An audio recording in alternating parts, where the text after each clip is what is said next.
નમસ્કાર.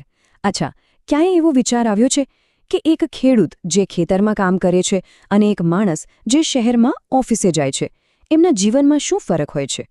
જુઓ, મહેનત તો બંને કરે છે, પોતાના પરિવાર માટે જ કરે છે, પણ એમની દુનિયા, એમના પડકારો, એમને મળતી તકો બધું જ એકદમ અલગ છે. તો ચાલો આજે આપણે ગામ અને શહેરના જીવન નિર્વાહની આ જ વાતને જરા નજીકથી સમજીએ.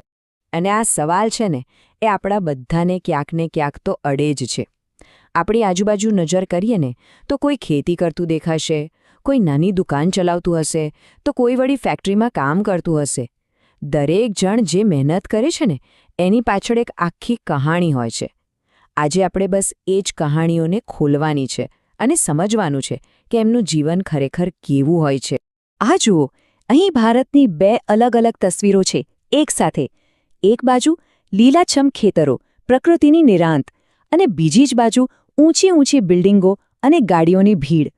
એક જીવન જાણે કુદરતના હિસાબે ચાલે છે, તો બીજું જીવન ઘડિયાળના કાંટે દોડે છે.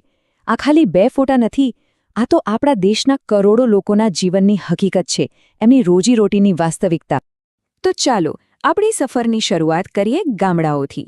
એ જગ્યા જ્યાં લોકોનું જીવન અને એમનું કામકાજ બધું જ સીધું પ્રકૃતિ સાથે જોડાયેલું છે. ગામડામાં ખેડૂતનું કેલેન્ડર દિવાલ પર નહીં પણ આકાશ પર લટકતું હોય છે. આ ઋતુચક્ર જ બધું નક્કી કરે છે, ક્યારે વાવણી કરવાની, ક્યારે લણણી કરવાની. બધું જ સૂરજ, પવન અને ખાસ કરીને વરસાદ પર આધાર રાખે છે. સારો વરસાદ થયો તો સમજો કે પાક સારો અને આખા વર્ષની ખુશી. પણ જો આ ઋતુચક્ર જરાક પણ બગડ્યું તો આખા વરસની મહેનત પર પાણી ફરી વળે છે. પણ એ લોકોનું શું, જેમની પાસે પોતાની જમીન જ નથી? ખેત મજૂરો માટે તો જીવન એટલે સતત એક અનિશ્ચિતતા. જ્યારે ખેતીની સિઝન હોય ત્યારે કામ મળે, પણ બાકીના મહિનાઓમાં? ત્યારે પરિવારનું પેટ ભરવા માટે કામની શોધમાં આમતેમ ભટકવું પડે છે. આ એક બહુ જ કડવી હકીકત છે. અને જેમની પાસે પોતાની જમીન છે એમના માટે પણ બધું સરળ નથી હોતું. નાના ખેડૂતો તો જાણે એક ચક્કરમાં ફસાયેલા હોય છે. પહેલા સારા વરસાદ માટે આકાશ સામે જોવાનું, પછી બિયારણ ને ખાતર માટે લોન લેવાની, અને છેલ્લે જ્યારે મહેનત કરીને પાક ઉગાડે ત્યારે બજારમાં એના પૂરા ભાવ પણ ના મળે. આ એક એવો સંઘર્ષ છે જે પેઢીઓથી ચાલતો આવ્યો છે. જો કે ગામડાનું જીવન એટલે ખાલી ખેતી જ નથી. સલમાન જેવા કેટલાય લોકો પશુપાલન કરીને, દૂધ વેચીને પોતાનું ગુજરાન ચલાવે છે. તો વળી કોઈ નાની કરિયાણાની દુકાન ચલાવે છે, કોઈ ચાની કેટલી ચલાવે છે. આ બધા પણ ગ્રામીણ અર્થતંત્રનો એક બહુ મહત્વનો હિસ્સો છે. અને જે ગામડા દરિયા કિનારે વસેલા છે ત્યાંના લોકોનું જીવન તો સમુદ્ર પર જ ટકેલું છે. માછીમારી એમનો મુખ્ય ધંધો. પણ ચોમાસાના એ 4 મહિના જ્યારે દરિયો ગાંડોતૂર બને ત્યારે એ લોકો માછીમારી માટે જઈ શકતા નથી. અને એ સમયે એમની આજીવિકા માટે સંઘર્ષ વધી જાય છે. સારું, તો ગામડાની વાત પછી ચાલો હવે આપણી ગાડી શહેર તરફ વાળીએ. એક એવી દુનિયા જ્યાં ગામડા કરતાં તકો તો ઘણી વધારે છે, પણ એની સાથે આવતા પડકારો પણ સાવ જુદા જ છે. શહેર એટલે શું? સતત દોડધામ અને પ્રવૃત્તિ. અહીં તમને દરેક ગલી નાકે કોઈકને કોઈક પોતાની રોજીરોટી કમાતું દેખાશે. રસ્તા પર લારીવાળો પોતાનો સામાન વેચે છે, ફેક્ટરીનો મજૂર મશીન ચલાવે છે, અને ઓફિસમાં કોઈ કમ્પ્યુટર પર કામ કરે છે. શહેર ક્યારેય સૂતું નથી, કારણ કે અહીં દરેક વ્યક્તિ પોતાના સપના સાકાર કરવા માટે દોડી રહ્યો છે. હવે શહેરમાં જે રોજગારી છે એને આપણે મુખ્યત્વે 2 ભાગમાં વહેંચી શકીએ. એક છે સંગઠિત ક્ષેત્ર, એટલે કે પાક્કી નોકરી, જ્યાં પગાર ફિક્સ હોય, કામના કલાકો નક્કી હોય અને પીએફ, રજા, મેડિકલ જેવા સરકારી લાભો પણ મળે. અને બીજું છે અસંગઠિત ક્ષેત્ર, જ્યાં મોટે ભાગે રોજનું કમાઈને રોજનું ખાવાનું હોય છે. ત્યાં નોકરીની કોઈ જ સિક્યુરિટી હોતી નથી. હવે આ આંકડો બહુ રસપ્રદ છે અને ચોંકાવનારો પણ. માત્ર 12%? આનો મતલબ શું થયો કે શહેરમાં કામ કરતા દર 100 લોકોમાંથી માંડ 12 લોકોને જ પાક્કી નોકરી, રજા, મેડિકલ જેવા લાભો મળે છે. તો પછી બાકીના 88% લોકોનું શું?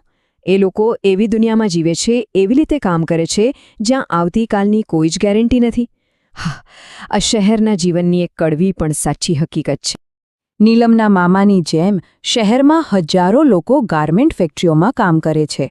અહીં કામ તો મળી રહે છે, પણ કામના કલાકો બહુ લાંબા હોય છે અને ટાઈમસર ઓર્ડર પૂરો કરવાનું જબરદસ્ત પ્રેશર હોય છે. ખાસ કરીને તહેવારોની સિઝનમાં તો દિવસ-રાત જોયા વગર કામ કરવું પડે છે. શહેરોમાં સ્વરોજગારનું પ્રમાણ પણ બહુ મોટું છે. રેખાબેન જેવા લાખો લોકો રસ્તા પર શાકભાજી કે બીજી નાની-મોટી વસ્તુઓ વેચીને પોતાનું ઘર ચલાવે છે. એ લોકો વહેલી સવારે મંડીમાંથી માલ લાવે અને છેક મોડી રાત સુધી એને વેચે છે. છતાં પણ દિવસના અંતે કમાણી તો મર્યાદિત જ રહે છે. તો અત્યાર સુધીમાં આપણે ગામડા અને શહેર બંને જગ્યાએ લોકો કેવી રીતે કમાય છે એ જોયું. ચલો હવે આ બંને દુનિયા વચ્ચેના જે મુખ્ય તફાવતો છે ને એને એકસાથે ફટાફટ સમજી લઈએ. તો આ ટેબલ પર એક નજર નાખીએ એટલે ગામ અને શહેર વચ્ચેનો જે મોટો તફાવત છે ને એ એકદમ સાફ દેખાઈ જશે. જુઓ, ગામડામાં નિર્ભરતા કોના પર છે? મુખ્યત્વે પ્રકૃતિ પર, ઋતુઓ, વરસાદ. જ્યારે શહેરમાં ત્યાં ઉદ્યોગ, સેવાઓ અને વ્યાપાર પર. ગામડામાં કામ કેવું? મોટે ભાગે ખેતીનું અને એ પણ મોસમ પ્રમાણે.